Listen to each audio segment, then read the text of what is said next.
जी अस्सलाम वालेकुम।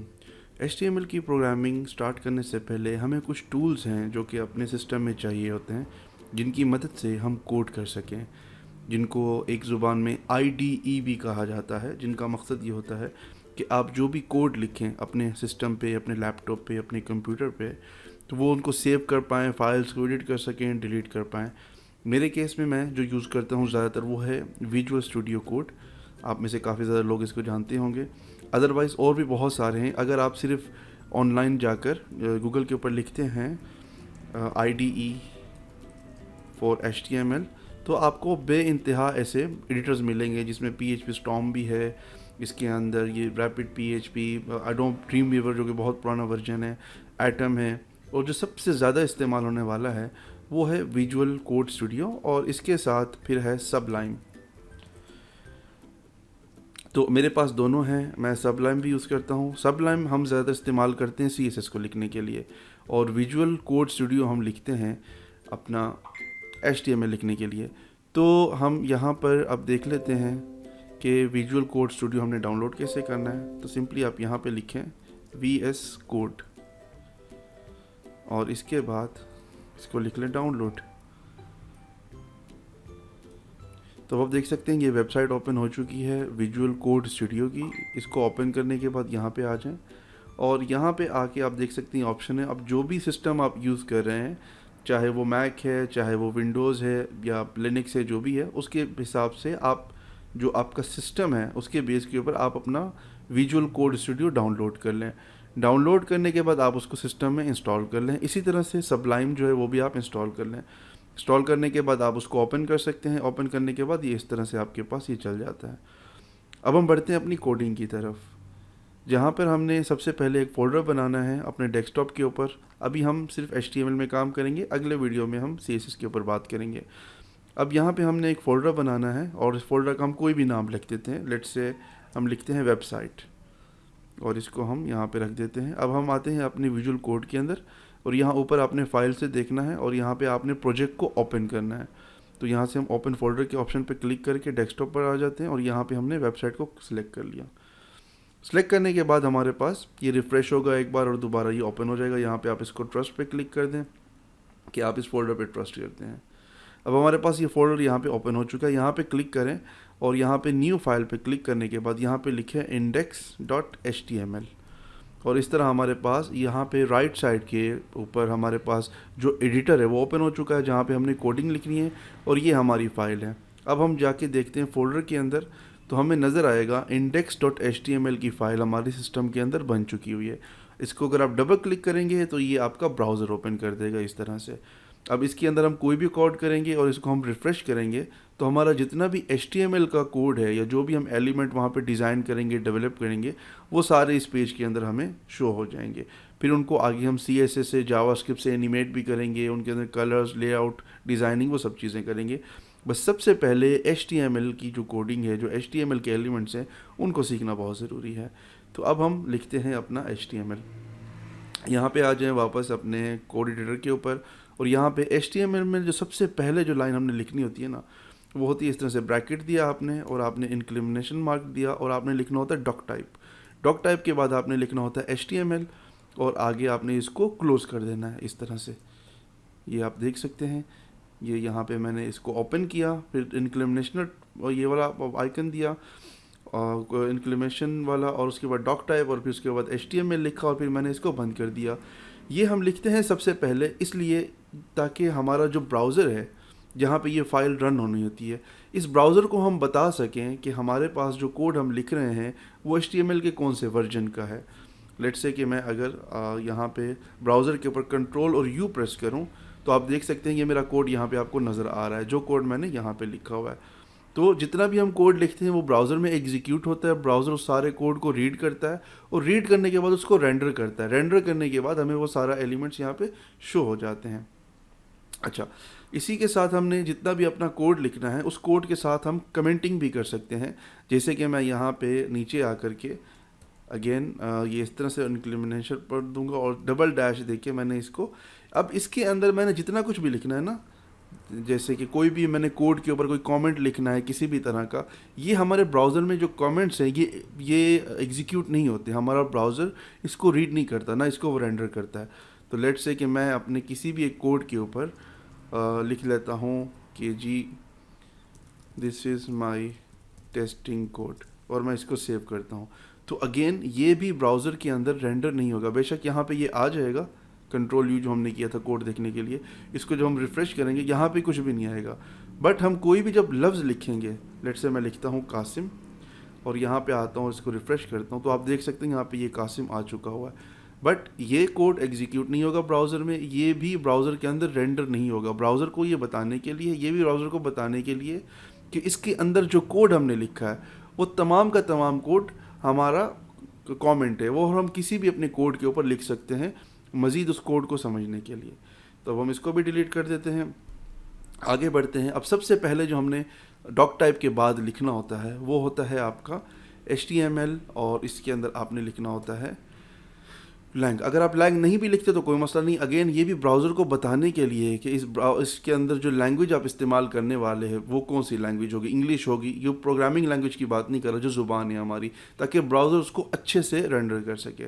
तो इसको हम मेरे केस में मैं इसको हटा देता हूँ। अगर आप इसको देते भी हैं तो बहुत अच्छी बात है, अगर नहीं देते तो ब्राउज़र बाय डिफ़ॉल्ट उसको इंग्लिश ही कंसिडर करेगा। ये ऑटोमेटिकली जो भी उसका टूल है, जो भी उसका एडन है, उसकी बेस के ऊपर वो उसको रीड कर लेगा।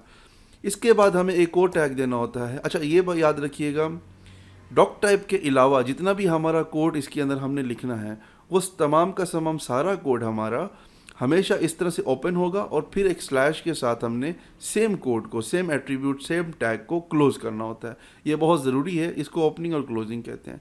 और इसके अंदर जो हम, जिस तरह पहले वीडियो में आपने देखा होगा, मैंने बताया था, अगर इसके अंदर हम कुछ लिखते हैं तो वो इसका चाइल्ड कंसीडर होगा। जैसे कि अब HTML के अंदर हम जितने भी एट्रीब्यूट्स लिखेंगे वो HTML के चाइल्ड कंसीडर होंगे, ये HTML पेरेंट कंसीडर होगा। अब हम आगे बढ़ते हैं। अब मैं आपको वो कोड बता रहा हूँ जो कि इनिशियली आप कोई भी पेज बनाते हैं HTML का, आपको ये कोड लिखने ही पड़ते हैं।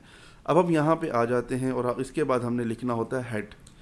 ये इस तरह से आपने हेड लिखा, और अगेन आपको हेड क्लोज भी करना होता है इस तरह से, ठीक है। हमने हेड बना। अब हेड का मतलब ये है कि ये वाला जो पार्ट है हेड वाला, ये आपका सिर्फ ब्राउज़र के अंदर अगेन लोड होना है, यहाँ पे ऊपर, जिसने आपके ब्राउज़र के अंदर कहीं पे भी रेंडर नहीं होना, आपको कहीं पे भी शो नहीं होगा कि ये आपने जो हेड लिखा है किस लिए लिखा है। इसके अंदर हम बहुत सारी चीज़ें लिखते हैं, जैसे कि सबसे पहले हम इसके अंदर टाइटल लिख लेते हैं, ठीक है, और इसके अंदर लिख लेते हैं वेबसाइट पेज। अभी जो टाइटल हमने हेड के अंदर लिखा है, इसका क्या मकसद है? इसका मकसद ये है कि ब्राउज़र में जब आप आएंगे और आप पेज को रिफ़्रेश करेंगे तो आप ऊपर जो देख रहे हैं यहाँ पे टाइटल वेबसाइट पेज, मैं इसको चेंज करता हूँ, वेबसाइट कासिम लिख लेता हूँ, तो अब आप इसको देखेंगे यह वेबसाइट कासिम हो गया। तो जितने भी पेजेस है, जैसे कि आपने देखा विजुअल कोड ने अपना टाइटल लिखा हुआ है, तो ये इसी तरह से पेज के हर चीज़ के लिए हमारे पास कोई ना कोई एट्रीब्यूट है, कोई ना कोई टैग है, और हमने सारे एट्रीब्यूट्स को, सारे टैग्स को याद रखना है साथ। आगे बढ़ते हैं। इसके बाद हमारे पास और बहुत सारी चीज़, जैसे कि 5 आइकन आप देख रहे हैं, वो हम आगे चल के उसको भी स्टडी करेंगे कि वो कैसे बनाया जाता है, कहाँ उसका कोड लिखा जाता है।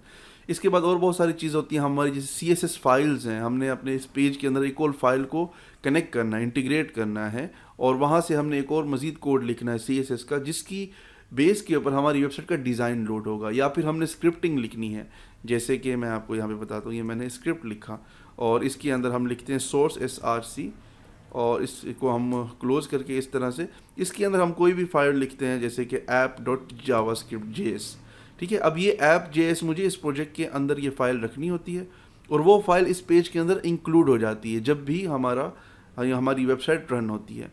तो ये सारी चीज़ें हमारी हेड के अंदर आती हैं। फ़िलहाल हम बहुत ही बेसिक चीज़ें से देखने वाले हैं, और हम आहिस्ता आहिस्ता एडवांस की तरफ जाएंगे।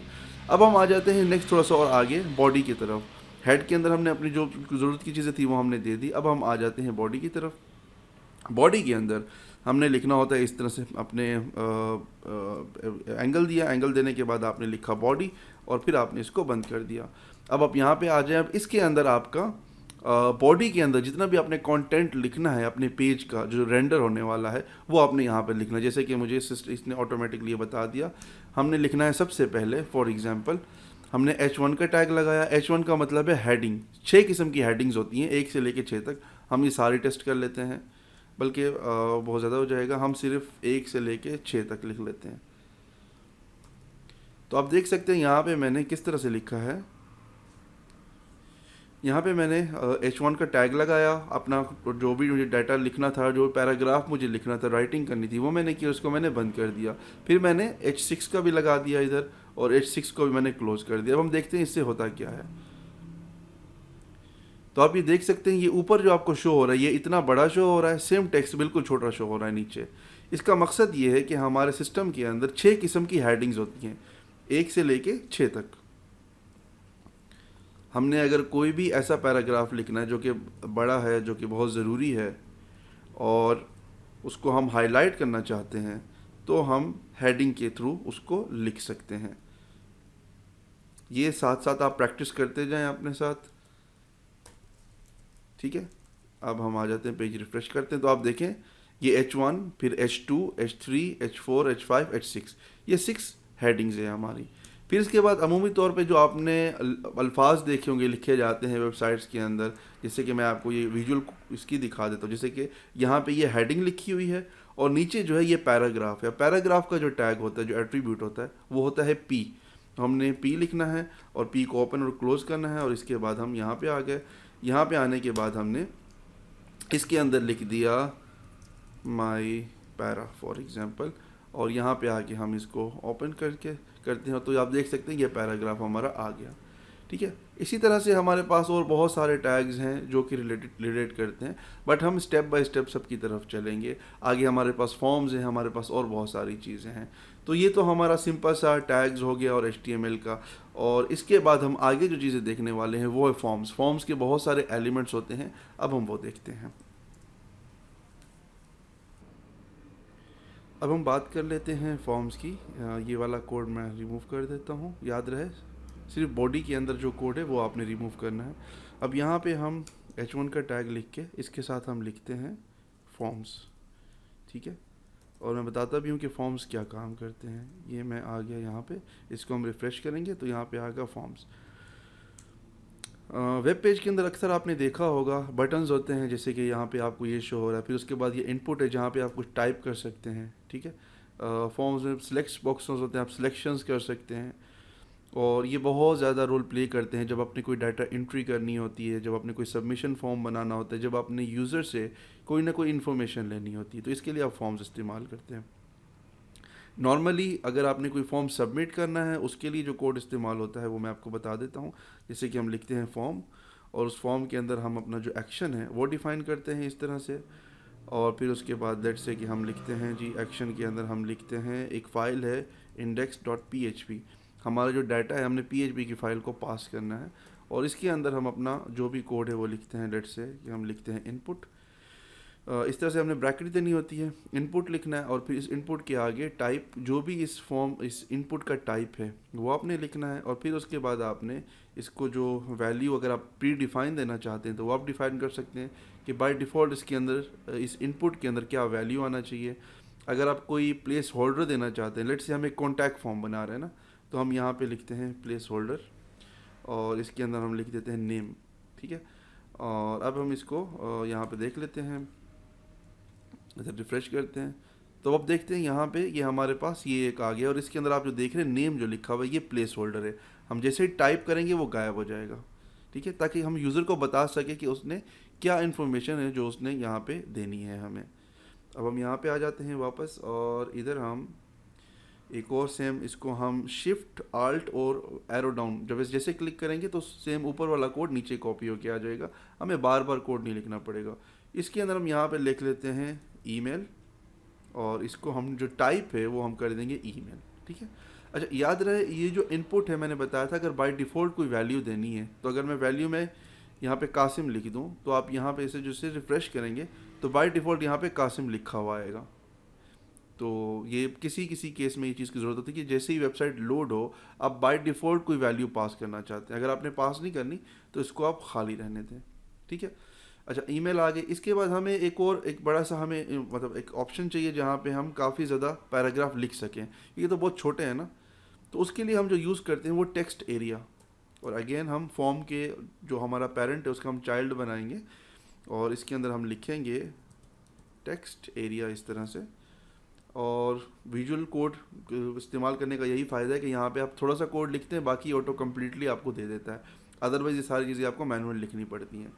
तो ये टेक्स्ट एरिया है जी हमारे पास, इसको टाइप देने की ज़रूरत नहीं है, ये by default he text area है, मतलब इस by nature he text area है। और इससे ये ऑटोमेटिकली ब्राउज़र को बता देता है कि यहाँ पे काफ़ी ज़्यादा जो टेक्स्ट है वो आने वाला है। इसकी लंबाई और इसकी विड्थ और हाइट जो है ना आप सेट कर सकते हैं कॉलम्स और रोज़ की बेस के ऊपर। तो हम यहाँ पे इसको रिफ़्रेश करते हैं और यहाँ पे हम देखते हैं हमारे पास ये आ चुका है। अब इसका जो प्लेस होल्डर है उसके लिए आपको यहाँ पे इसके अंदर जो भी टेक्स्ट है आप वो दे सकते हैं।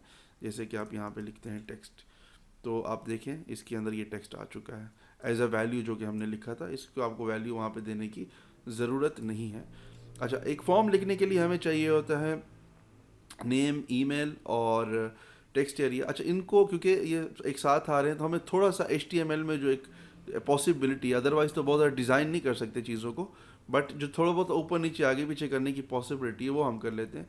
जैसे कि हमने हर इनपुट के बाद एक कोड देना है BR का। BR का मतलब है ब्रेक, तो हमने नेम के बाद ब्रेक दे दिया। अगर हम इसको रिफ़्रेश करेंगे तो नेम ऊपर आ गया, टेक्स्ट नीचे आ गया। अब टेक्स्ट के बाद हम फिर इसको एक और ब्रेक दे देते हैं अपना ईमेल के बाद।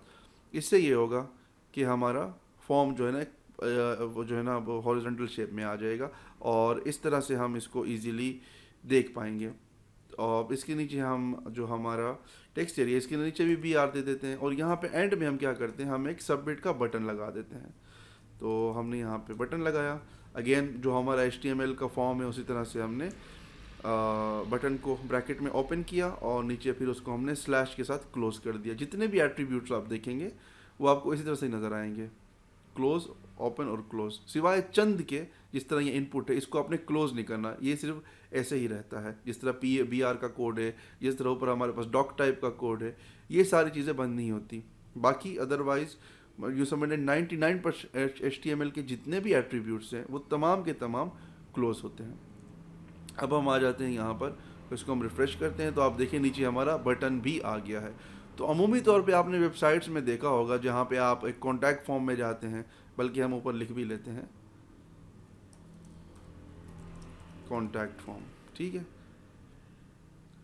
आपने अक्सर वेबसाइट में देखा होगा जहाँ पे आप जाके अपना नाम लिखते हैं, फिर अपना ईमेल देते हैं और उसके बाद आप अपना जो मैसेज होता है वो आप लिखते हैं और उसके बाद आप क्लिक करके डाटा को सेंड कर देते हैं। अच्छा, अब क्योंकि मैंने इसके ऊपर फॉर्म का टैग लगा दिया है, यहाँ पे आप देख सकते हैं एक्शन के अंदर, और इसको हमने मेथड भी देना होता है। हमारे पास काफ़ी ज़्यादा मेथड होते हैं, पोस्ट एक मेथड होता है और हमारे पास गेट का मेथड होता है, ठीक है। अमूमी तौर पे ज़्यादातर पोस्ट इस्तेमाल होता है। इसके ऊपर क्या होता है कि डाटा पोस्ट होता है, आपका जब भी डाटा आप सबमिट करते हैं वो ऊपर URL में नहीं आता और ये काफ़ी सिक्योर रहता है आपका डाटा, जो भी आप अपने फॉर्म से गैदर करके आगे पेज पे भेज रहे होते हैं। तो ये बेसिक थी कुछ फॉर्म्स की। मज़ीद हम कुछ और एक्सप्लोर कर लेते हैं और क्या क्या इनपुट्स अवेलेबल होते हैं। अब हम इस फॉर्म को हटा देते हैं और अब यहाँ पे हम लिख लेते हैं लेट्स से इनपुट टाइप्स, ठीक है। अब हम देख रहे थे कि इनपुट के अंदर कितने ज़्यादा टाइप्स हैं। सबसे पहले हम लिखते हैं सिंपल वाला इनपुट जिसमें हमने टेक्स्ट लिखा था, ठीक है। इसकी बेस के ऊपर जो है ना सिंपल एक इनपुट आएगा, ये इस तरह से ये आ गया। अब हम आगे बढ़ते हैं, एक और इनपुट लिखते हैं जिसमें हमने ईमेल लिख दिया है, ठीक है। इनपुट टाइप ईमेल है। अब कोई भी जब ये इनपुट लगाएगा तो उसको इसके अंदर ईमेल लिखनी पड़ेगी, अदरवाइज फॉर्म सबमिट ही नहीं होगा, उसको एरर देगा। फिर आगे बढ़ते हैं, हमारे पास हम यहाँ पे लिख देते हैं टाइप में कलर। तो अब क्या होगा कि जब इस पर आप क्लिक करेंगे तो ये कलर आ गया। अब आप देख सकते हैं ये इस तरह से कलर आ गया हमारे पास, ठीक है। और बढ़ते हैं आगे, हमारे पास इनपुट में हम लिख सकते हैं नंबर, ठीक है। इसको हम रिफ़्रेश करेंगे तो जब भी इसमें हम कुछ टेक्स्ट लिखेंगे तो ये टाइप ही नहीं होगा, अगर हम नंबर लिखेंगे तो सिर्फ टाइप होगा, ठीक है। ये एक वैलिडेशन टाइप आ गई। उसके बाद हमारे पास आ जाता है जी पासवर्ड, ठीक है। आपने जब भी कहीं पे कोई लॉगिन का फॉर्म देखा होगा किसी वेबसाइट में, तो जब आप उसके अंदर अपना डाटा एंटर करते हैं, जैसे कि मैं कुछ भी टाइप करूँगा तो आप देखेंगे स्टार्स की शेप में या एक बुलेट की शेप में आ रहा है, जिसमें आपका डाटा सिक्योर हो जाता है और कोई भी इसको देख नहीं सकता, ठीक है। इसी तरह से और भी बहुत सारे हमारे पास इनपुट्स के हैं, ये हम वन बाय वन मैं कोशिश करूँगा कि एक डॉक्यूमेंट शेयर कर दूँ इस वीडियो के साथ जिसमें वो सारे एलिमेंट्स आपको मिल जाएँ, ठीक है। अब हमने आगे देखा था, अच्छा हमारे पास एक और इनपुट के अलावा एट्रीब्यूट है जिससे हम अक्सर आपने लिंक्स देखी होंगी, इसको अब हम रिमूव कर देते हैं और अब हम देख लेते हैं href। अच्छा, href का मतलब होता है जी कि आपने कोई भी एक टेक्स्ट लिखा, लेट्स से कि हमने एक पैराग्राफ लिखा और इसमें हम लिखते हैं क्लिक हेयर, ठीक है।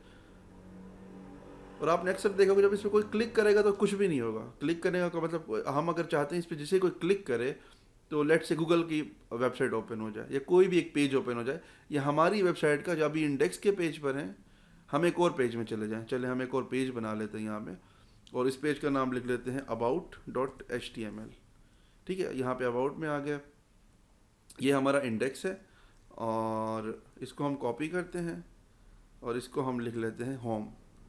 इसको हमने कॉपी किया और इधर हमने कर दिया, अच्छा यहाँ पे हमने जो अपना पैराग्राफ लिखना है href का वो इस तरह से लिखना है और इसको हमने कर दिया html होम और फिर उसके अंदर हमने, आप ये पैराग्राफ को बेशक हटा दें, हम सिर्फ एंकर टैग लिखते हैं। एंकर का मतलब है जो लिंक हमने देनी, और यहाँ पे हम लिख देते हैं अबाउट और यहाँ पे हमने लिख दिया अबाउट, ठीक है। इसको कॉपी किया हमने और हम आगे अबाउट में हमने इसको सेव कर दिया और इस पेज का नाम हमने लिख दिया अबाउट। अब आप देखिए हमारे पास दो लिंक्स आ रहे होंगे, ये होम और अबाउट। अब जैसे ही मैं अबाउट पे क्लिक करूँगा तो आप देखिए मैं अबाउट पे चला गया, ठीक है, और होम मेरा पीछे रह गया। और अगर मैं होम पेज मुझे जाना है तो मैं यहाँ पे क्लिक करूँगा, इस तरह मैं होम पेज पे आ जाऊँगा। तो ये मेरा एंकर टैग है, ठीक है।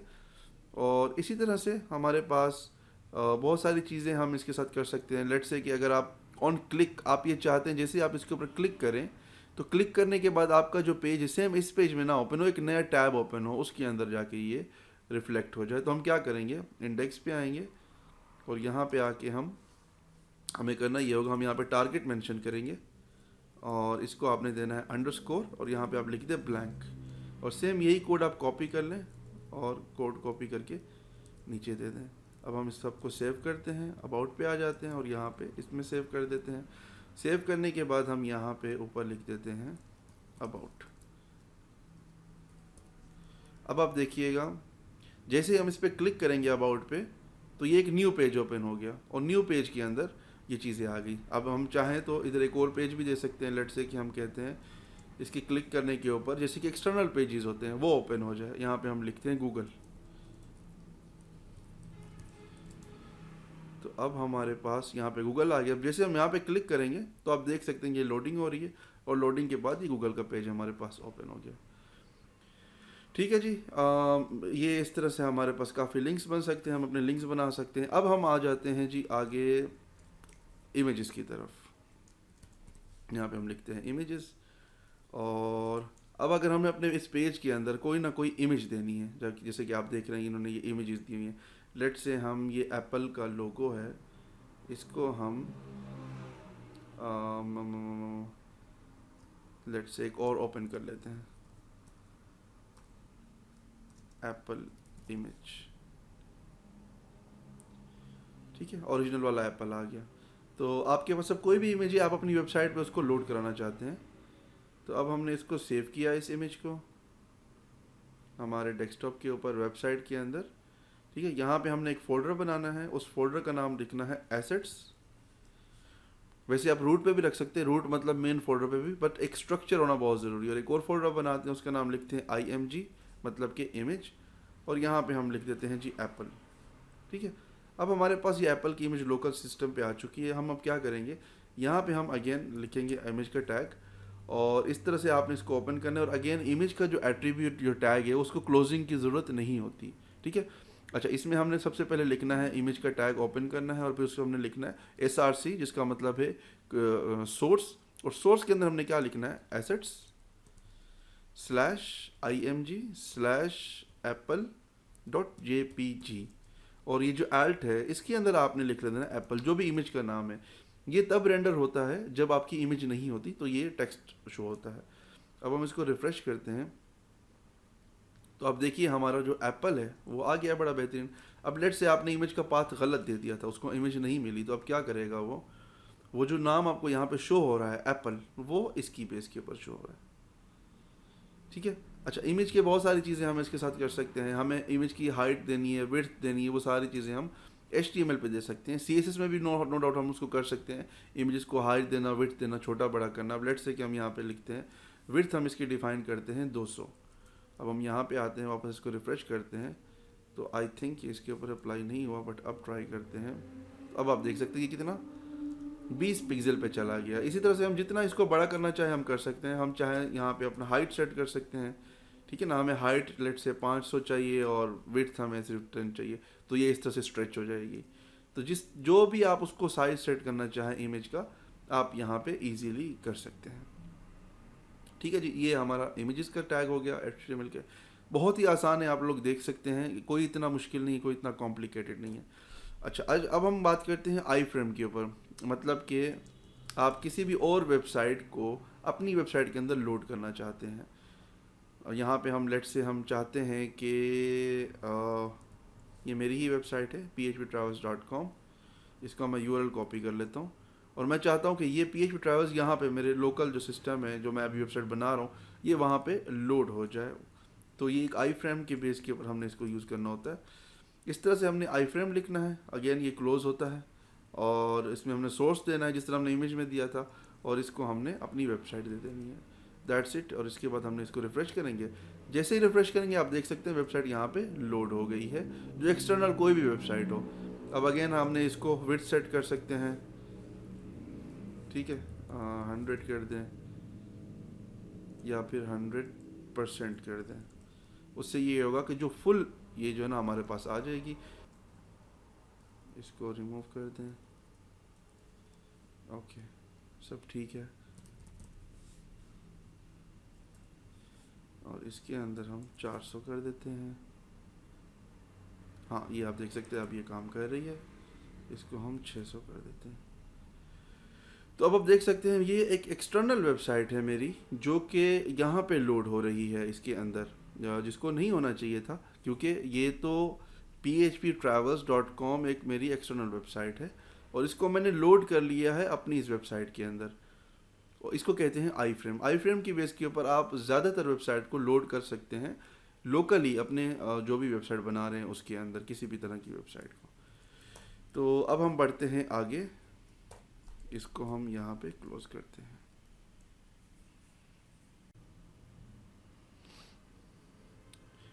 अच्छा जी, तो अब हम मज़ीद आगे बढ़ते हैं। हमारे पास कुछ और फॉर्म्स के एलिमेंट्स हैं, हम उनको देख लेते हैं। ये थोड़ा सा अब हम एडवांस की तरफ जाने लगे हैं। जैसे कि मैंने H1 लिखा और हम यहाँ पे लिखते हैं फॉर्म एलिमेंट्स, जिनमें हमारे पास हमने सबसे पहले जो बेसिक इनपुट्स हमने वो देखे थे। अब हम देख लेते हैं थोड़े से एडवांस लेवल के इनपुट्स। जैसे कि फॉर्म के अंदर हमारे पास आ गया चेक बॉक्स। तो आप देखें, हमने अक्सर वेबसाइट के अंदर देखे होंगे जहाँ पे हमारे पास चेक बॉक्सेस होते हैं, जहाँ पे आप लोग को कोई ना कोई ऑप्शन सेलेक्ट करना होता है। अब हम यहाँ पे आ जाते हैं हमारे पेज के ऊपर और यहाँ पे हम इसको रिफ़्रेश करते हैं। तो इसमें आप देखिए आपके पास ये सारे चेक बॉक्सेस आ गए, ये अभी अभी हमने जो लगाए हैं। बाज़ औक़ात आपके पास कुछ ऑप्शंस होती हैं, जैसे कि मैं अभी आपको दिखाता हूँ। हम लगाते हैं एक लेबल का टैग, ये भी एक HTML का ही एट्रीब्यूट है, और इस लेबल को हम लिखते हैं ऑप्शन 1। फिर इसके अंदर हम लिखते हैं इनपुट और इसका लिखते हैं हम चेक बॉक्स, और इसको हम देते हैं ID। और अगेन ये ID होगी हमारे ऑप्शन 1 की, ताकि जब लेबल पे क्लिक करें तो ऑटोमेटिकली चेक बॉक्स क्लिक हो जाए, ठीक है। और यहाँ पे हम नीचे हम लिख देते हैं ऑप्शन 1। इसी तरह से हम इसी कोड को कॉपी कर लेते हैं और कॉपी करने के बाद हम इसको 2 से 3 बार पेस्ट कर देते हैं, ये 1 और 3, ठीक है। अब यहाँ पे 1 है, अब फिर इसको हम 2 कर देते हैं, इसको ऑप्शन 1 रहने देना है, ये ऑप्शन 2 हो जाएगा और ये ऑप्शन 2 हो जाएगा, ये ऑप्शन 3 हो जाएगा, ये ऑप्शन 3 और अगेन ये ऑप्शन 3। अब आप देखिएगा यहाँ पर हमारे पेज पे हमारे पास ऑप्शन 1 2 3 और अब जैसे हमने 1 पे क्लिक किया टेक्स्ट के ऊपर तो आप देखें ये सिलेक्ट हो गया, 3 के टेक्स्ट के ऊपर क्लिक किया तो ये सिलेक्ट हो गया। बाज़ औक़ात आपने इस तरह के ऑप्शंस देखे होंगे। अब इस तरह से बाज़ औक़ात ये भी होता है कि आपके पास आते हैं रेडियो बॉक्सेस, वो मैं आपको दिखा देता हूँ वो कैसे काम करते हैं। ये रेडियो हो गया हमारे पास, चेक बॉक्सेस, बल्कि इसी को हम नीचे कॉपी पेस्ट कर लेते हैं। ये हम नीचे आ गए और इसको हमने कर दिया रेडियो बटन, और इसको हम देखते हैं तो ये हमारे पास ये रेडियो का ऑप्शन आ गया। अच्छा सॉरी, क्योंकि वो नाम सेम है तो वो चलेगा नहीं, हमें इसको ख़त्म करना पड़ेगा या फिर हमें नाम चेंज करने पड़ेंगे। जैसे 1 2 3 ऑप्शन था, हम 4 5 6 कर सकते हैं या फिर रेडियो 1 2 3 कर सकते हैं। अदरवाइज इसके क्लिक के ऊपर वो काम करेगा। अब हम इसको रिफ़्रेश कर लेते हैं, उसको हमने हटा दिया तो अब आप देख सकते हैं हमारे पास ये रेडियो का बटन आ गया है। अच्छा, हमारे पास अक्सर ये होता है कि रेडियो का कोई एक बॉक्स हमने सेलेक्ट करना है। सिनेरियो होते हैं ना, जब वो वेब साइट डिज़ाइन करते हैं तो आपके पास लॉजिक बनते हैं डिफरेंट किस्म के, हर लॉजिक पे कोई ना कोई ऑप्शन आपको देना होता है। क्लाइंट कहता है मेरे पास 5 6 ऑप्शन हैं, हम चाहते हैं यूज़र सिर्फ एक ऑप्शन सेलेक्ट करे। पहले मैं बता देता हूँ इसका जो बेहतरीन तरीका है एक ऑप्शन सेलेक्ट करने का, क्योंकि यहाँ पे तो तीनों सेलेक्ट किए जा रहे हैं ना, और चेक बॉक्सेस में भी यही होता है, 3 सेलेक्ट किए जाते हैं। लेकिन अगर सिर्फ एक ऑप्शन सेलेक्ट करना है तो उसका मैं आपको तरीका बता देता हूँ।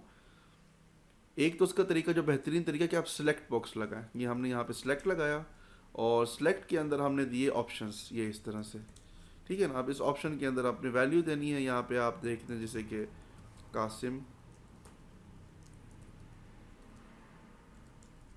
अहमद, हमज़ा, ठीक है, ये 3 मैंने ऑप्शन दे दिए सिलेक्ट के अंदर। अब यहाँ पे जब हम आएंगे तो हमारे पास ये सिलेक्शन ऑप्शन आ गया है। तो इसमें यूज़र एक ही ऑप्शन सेलेक्ट कर सकता है बाय डिफ़ॉल्ट, एक तो ये सीन बना सकते हैं।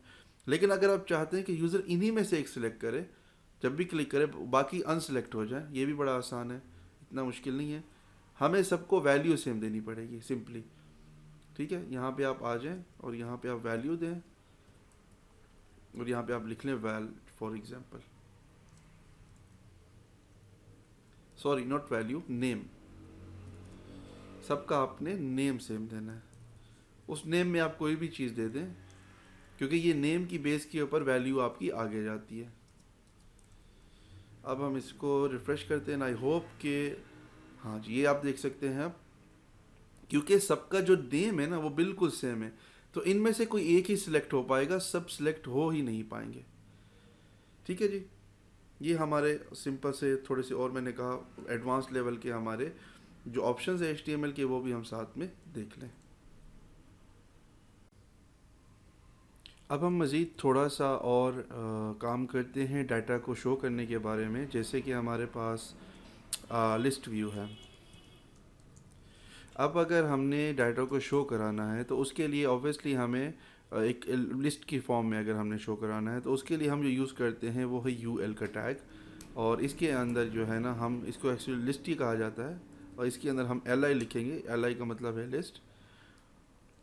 और इसको अगर हम इस तरह से यहाँ पे लेके, यहाँ पे अगर हमने नंबरिंग शो करानी है लेट से, या फिर नाम शो कराने हैं, Qasim again, Ahmed and again Hamza, तो अब आप देखिएगा यहाँ पे आपको लिस्ट व्यू में शो होगा। ये आप देख सकते हैं, साथ में बुलेट्स भी शो हो रहे हैं। और अगर आप चाहते हैं यहाँ पे नंबर्स आ जाए ऑटोमेटिकली 1 2 3, आपको नंबर्स लिखने भी ना पड़े, जैसे लिस्ट बढ़ती जाए ऑटोमेटिकली, तो आप इसको सिंपली UL को OL कर दें। अगेन आप इसको कस्टमाइज़ भी कर सकते हैं, स्टाइल्स वगैरह सब चीज़ें। अब आप देख सकते हैं यहाँ पे 1 2 3 ये ऑटोमेटिकली आएगी, और जैसे ये लिस्ट बढ़ती जाएगी, डाटा बढ़ेगा, ऑटोमेटिकली साथ में ये नंबर भी आ जाएगा, ठीक है। तो आप इसको इजीली यहाँ पे दे सकते हैं। अच्छा, इसके बाद हम आगे बढ़ते हैं। लिस्ट के बाद हमारे पास जो सबसे ज़्यादा चीज़ें इस्तेमाल होती हैं उनमें से होती है टेबल, ठीक है। अगर आप टेबल शो कराना चाहते हैं, मतलब मल्टीपल आपके पास रोज़ हैं, कॉलम्स हैं, और उसमें आप डेटा शो कराना चाहते हैं, तो उसके लिए हम अब टेबल बनाने जा रहे हैं। इसको हम रिमूव कर देते हैं, पेज रिफ़्रेश करते हैं, ये हमारा टेबल का हैशटैग आ गया। अब यहाँ पे हमने लिखना है टेबल, और इसको हमने इस तरह से टेबल आपने ओपन किया और बंद किया। अब सबसे पहले जो टेबल का ऊपर वाला जो अपर पोर्शन होता है, टेबल का हेड होता है, आपने लिखना है टी हेड, ठीक है, टेबल हेड, और इसको आपने टैब प्रेस करके इस तरह से ये बना लेना है। मतलब ये आपका पेरेंट हो गया और आगे ये आपका चाइल्ड हो गया। अब चाइल्ड के अंदर आपने सबसे पहले क्या देना है, आपने लिखना है इस तरह से टी आर, और फिर उसके बाद आपने टी आर लिखना है, मतलब कि टेबल के ऊपर जो सबसे पहले जो रोज है आपकी, ये टेबल रो है, इसके अंदर आपने टेबल हेड का एक और जो है ना वो आ जाएगा। अब यहाँ पे हम इसको रिफ़्रेश कर लेते हैं तो आप देख सकते हैं यहाँ पे नेम आ गई और एज आ गई, और हम यहाँ पे एक और कुछ लिख लेते हैं, लेट्स से कि ईमेल लिख लेते हैं, नेम, ईमेल और एज, ठीक है। ये हमारी टेबल का जो हेड का डाटा है। अब इसके नीचे हमने जो मज़ीद डाटा देना है वो टेबल बॉडी के अंदर आएगा। अब इसके हम यहाँ पे आ जाते हैं और यहाँ पे हम लिखते हैं टी बॉडी, उसको क्लोज बंद करके क्लोज कर लिया, और अगेन इसको भी हमने सेम उसी तरह से करना है, और नीचे इसको आप टी आर कर लें, टेबल रो, और यहाँ पे कासिम और उसका ईमेल और फिर एज आ जाएगी। सो लेट्स से कासिम की ईमेल है kasim@kasim.com, और कासिम की एज है 40 ईयर्स, ठीक है, और इसको हम रिफ़्रेश करते हैं तो आप देख सकते हैं ये ऊपर नाम, फिर नीचे नाम, नेम के अंदर नाम आ गया, फिर ऊपर ईमेल, यहाँ पे आप देख सकते हैं, फिर ऊपर ईमेल, फिर नीचे ईमेल आ गया, फिर उसके बाद एज आ गई। अब अगर हम इसको थोड़ा सा स्पेसेस देना चाहें ना, हम यहाँ पे विड्थ दे सकते हैं इस तरह से। लेट्स से कि हमने नाम को देना है 200 पिक्सल, तो यहाँ पे हम देख सकते हैं ये नाम को 200 पिक्सल मिल गया, जो कि काफ़ी ज़्यादा है, तो हम इसको कम कर देते हैं ताकि हमारी जो स्टाइलिंग है, हम HTML पे जितनी भी स्टाइलिंग कर सकें वो हम कर लें। अब आप देख सकते हैं ये काफ़ी बेहतर हो गया। अगेन हम यही विड्थ दे देते हैं ईमेल को भी और एज को भी, ताकि जो डाटा है वो सेचुरेट हो जाए ईजीली और सही से हमें शो हो। और फिर इसके बाद हम क्या करते हैं, यहाँ पे हम स्टाइलिंग दे सकते हैं, बट स्टाइलिंग हम नेक्स्ट वीडियो में देंगे। चले अब फ़िलहाल हम इतना ही कर लेते हैं। तो अब ये देख सकते हैं कि ये यहाँ पे आ गया और ये सारी चीज़ें यहाँ पे, इसको हम कम कर देते हैं क्योंकि एज बहुत आगे चली गई है। इसको हम 20 कर देते हैं ताकि ये उसके हिसाब से सही रहे, और इसको हम मज़ीद 150 कर देते हैं। तो अब आप देख सकते हैं ये बिल्कुल सही आ गया। अच्छा, अब इसके नीचे जितना भी डाटा है ना वो आपका टेबल रो रिपीट होगी और कोई भी चीज़ रिपीट नहीं होगी। मतलब कि हम यहाँ पे अगर कर रहे हैं, ये मज़ीद हमने डाटा ऐड करना है,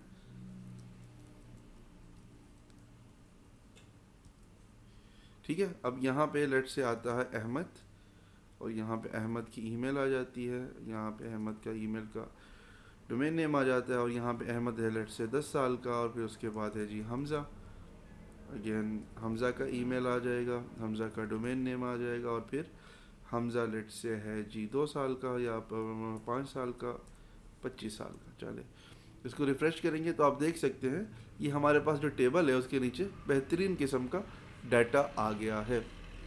ऊपर हमने टेबल का हेड दिया, फिर टेबल की बॉडी दी, बॉडी के अंदर ये सारा हमने डाटा दे दिया, ठीक है। अब चाहे तो हम इसको स्टाइलिंग दे सकते हैं, बहुत सारी चीज़ें हम कर सकते हैं, वो आगे हम CSS की जो क्लास है उसमें पूरे तरीके से हम काम करेंगे, और फिर एंड में हम एक वेबसाइट भी बनाएंगे HTML CSS सारी चीज़ों को मिला करके। अभी ये सिर्फ बेसिक HTML हमने इसमें कवर की है।